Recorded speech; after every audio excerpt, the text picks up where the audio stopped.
The Joe Rogan Experience. The thing about things like whether it's SEALs or any high-level military operation group, whenever you're dealing with people that have done something that's extraordinarily difficult, there's like a rite of passage that you guys have gone through that a lot of people think is missing from particularly young men in our society and culture. There's no real moment where you recognize that you've done something incredibly difficult and you've actually become a man. It almost seems like society is pushing it the other direction where that shouldn't exist or it should be avoided. Even with the teams. One of the things I hear is this narrative that it's too difficult. I think you got to consider the source on that one. You know, like the most recent thing that came out, I'm sure you saw this, Mike, was there was a video of training that occurred. I'm pretty sure it was on San Clemente Island because that's where they CS gassed us. And there's guys who are outside and they're getting exposure to CS gas. Which I remember before I joined the military, if you look at any movie, probably up to and including like Full Metal Jacket, or if you even went into a recruiting office, exposure to CS gas is something that you do in basic training. Except I don't know if the Air Force does it. Yeah, I don't know. Let's assume that they do. Probably they don't, but let's assume that they do. It was completely standard and normal to see. And that room sucks. You go into a room, you have a gas mask on, and they make you take it off, and they make you either do something or say something or talk so you can't hold your breath. That's the point of all that. So this video comes out of students that are outside, which one is actually a huge advantage because it dissipates quickly, especially if there's any kind of wind, and they're getting gassed. And there's already issues with the story that I'm telling because one, who the fuck is filming this? Like it just the fact that there was somebody there who was filming this thing and it made it onto the internet in any way, shape, and form is a mistake in and of itself. So it couldn't have been someone who's in the program. It was an instructor. It had to have been an instructor. So the students, the last 4 weeks of training, you go out to San Clemente Island. It's called third phase. And you get a very basic indoctrination into small unit tactics, rifle weaponry, explosives. You throw some grenades. You do some underwater demo. But you're out there for like the last tight 4 weeks of training. The students, I mean, I don't even remember having a cell phone when I went through, actually, in 97. I'd be shocked if they're allowed to have cell phones on there, so it had to have been an instructor. But they're getting gassed. They're being made to sing Happy Birthday, again, so you can't hold your breath. And it looks horrible because it is horrible. And the point of that training is it's supposed to suck. It's supposed to be difficult. You're supposed to be exposed to that in a controlled training environment. People are like, well, this one person looked like they were passing out and there's mucus coming out of their face. Like, yeah, it's CS gas. It sucks. But the first time you experience that shouldn't be in a combat zone. So it's a volunteer-only program. You can leave this particular training block if you want to at any given time. And oh, by the way, every branch of the military exposes their people to this. So although there are people who are saying, yeah, it's too difficult, I think you have to consider the source. I don't think they know what they're talking about. We expose people to it on Fear Factor. Yeah. Again, voluntary. And if police officers. And if they didn't want to, I bet you they can be like, you know what, Mr. Rogan, I'm done with this episode. Like, I'm out of here. So what happened with that particular video?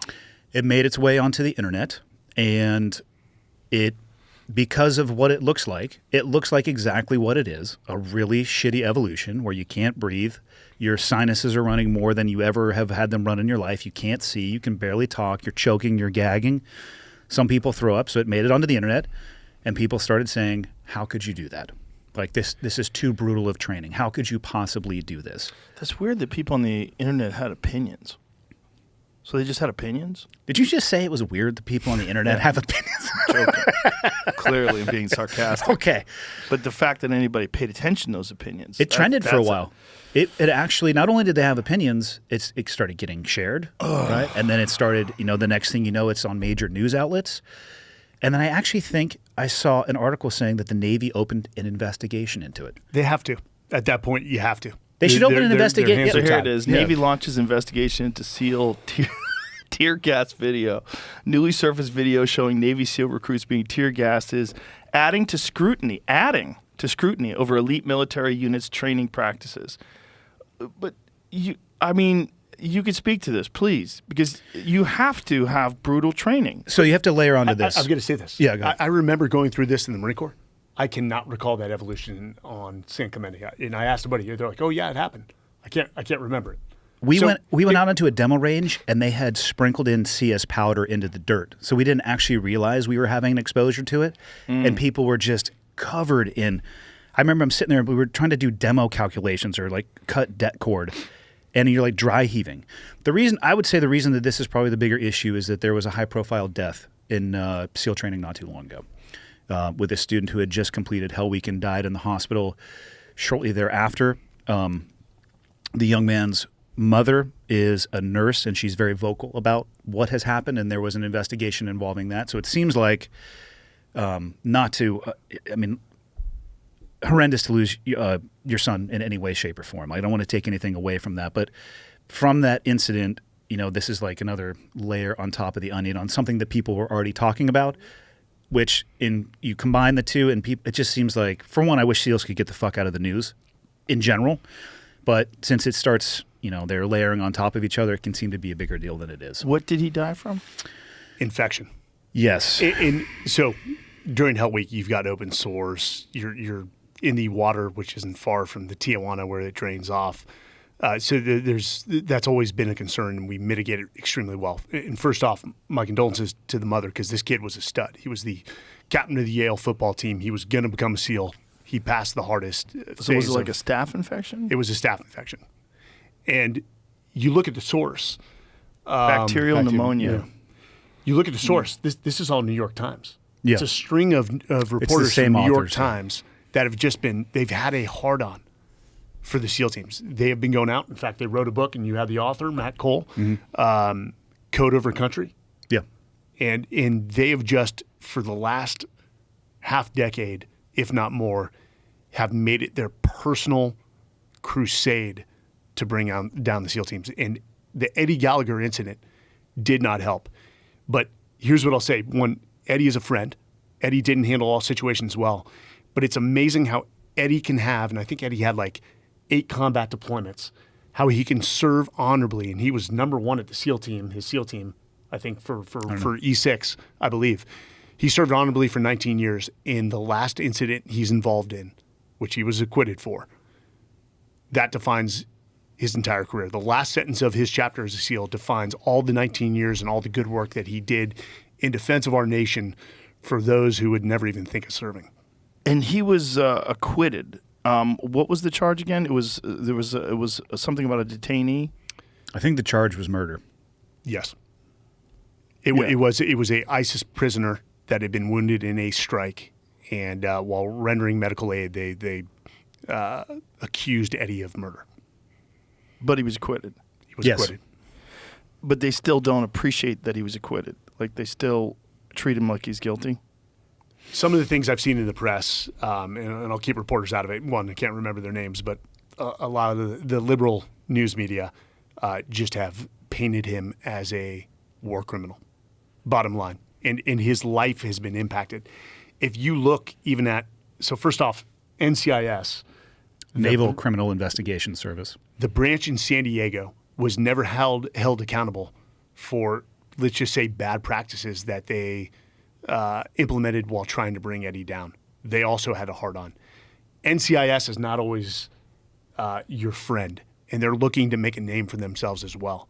And in fact, I was investigated the day I retired by the same crew of people from NCIS San Diego, only 6 months previous to when the whole Eddie Gallagher thing sort of came on. But they they put a bug into Eddie's lawyers' emails so that they could read all the documents coming into that lawyer. They did some pretty lame tactics, and they were never held accountable. Is it legal to do that? No. The initial lawyer was fired, relieved, and they replaced him rapidly. But was he relieved from military service, no, or was he laterally transferred? Laterally transferred, and that's how they dealt with it. Jamie, go back to that article again. I want to see something when you first pulled up with the first initial complaints, because I want to scroll. Yeah, right there. So they were talking about the protocols. Here, let me be clear. We have absolutely zero tolerance for hazing, abuse, or deviations from safety protocols. As Navy SEALs, we serve our fellow Americans. Uncompromising integrity is our standard. Our character and honor are steadfast. Most of all, we are expected to lead by example in all situations. So if that is like standard operational procedure for those kind of training programs, why does he have to say that? So it's not hazing, right? It's not. I mean, you could you haze somebody with tear gas? Yes. What I'll say is this: as somebody who was a BUDS instructor, there is an evolution sheet and matrix for every single thing that happens in training, to include remediating the students when they fall short of a standard. There are limits to how long you can remediate them for. There's limits to the exercises that you can use. There is an oversight matrix of who's in charge of the evolution. What's the ratio going to be, student to instructor? There is somewhere a matrix, an evolution sheet for exposure to CS gas in BUDS. There is absolutely no way that those instructors are like, hey Mike, you doing anything tomorrow too? Let's go gas these fuckers. Like that doesn't happen. Every single day in BUDS is templated. Why that person said that, I'm not sure. But as somebody who worked in that pipeline with that curriculum, it exists. And what they need to say is, yeah, there's a reason that we do this. And the reason that we do this is so that their first exposure isn't in an environment where their life might be on the line. That would actually shut it down. Because what that does is it leaves the door and it leaves question in people's minds. Did they make a mistake? Were they hazing people? Do we need to do this? My resounding answer is yes. And also, I'll add to that. My answer when people ask me about students who have died in BUDS, and I think there have been 10 in the history of BUDS since the 50s, is that it needs to continue to happen. I don't want it to happen. I don't want anybody to lose their life. But if the training becomes so exceedingly safe that that's not a potential, then we're not serving people in that training and we're not preparing them for what the battlefield's going to expect of them. I'll push against you on that one. If you explain it to the American public, more than half still won't understand. They will still view it as brutal, as unnecessary. But, you know, there's been a push to make the military a playground for progressive policies.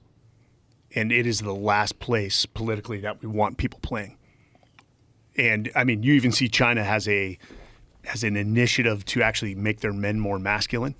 Yeah, I saw that. And we're going the opposite direction. You know, there is a diversity, equity, and inclusion chief at the Pentagon now, who wrote a book that basically called the first responders menaces, and you know, basically painted them as white supremacists, and it's going a very bad direction. I will say this about the military. What people don't understand is it is highly professional. I've always been impressed.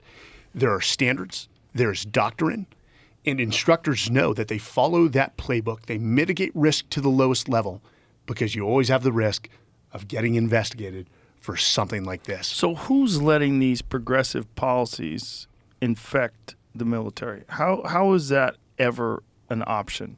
Is that just people who are blissfully unaware because they're on the outside? Like, how does that ever get in to the point where you're considering things like elite groups like the SEALs having to deal with this sort of politically correct nonsense? Personally, I think the policy of transparency that was made or popularized by President Obama, and this isn't, I'm not attacking President Obama. He was aggressive on the war on terror. He made a lot of aggressive decisions, but there are certain communities where transparency, like the CIA, special operations, is not the best policy. Is they should remain in the shadows, and there should be just public trust that we are doing the right things. We don't want anyone to pass away in training. We don't want to get anyone hurt, but we also don't want to advertise our capabilities or our training or our capacities to potential military peers like China or Russia. So the transparency for me, propaganda, do it with the regular military, keep special operations out of the public. But even doing it with the regular military, like why? Like, I don't know. I don't have an answer for how it started infiltrating, other than it seems to be the groundswell. I mean, the military is just a group of people from normal society, so I don't think it's uncommon to see things that our society is dealing with working their way into the military, but I do hope that there is a backstop against it. And in my mind, everything needs to be worked in a reverse direction. What is it we're asking these people to do in the real world execution of their job? Now let's work our training pipeline to prepare those people for that.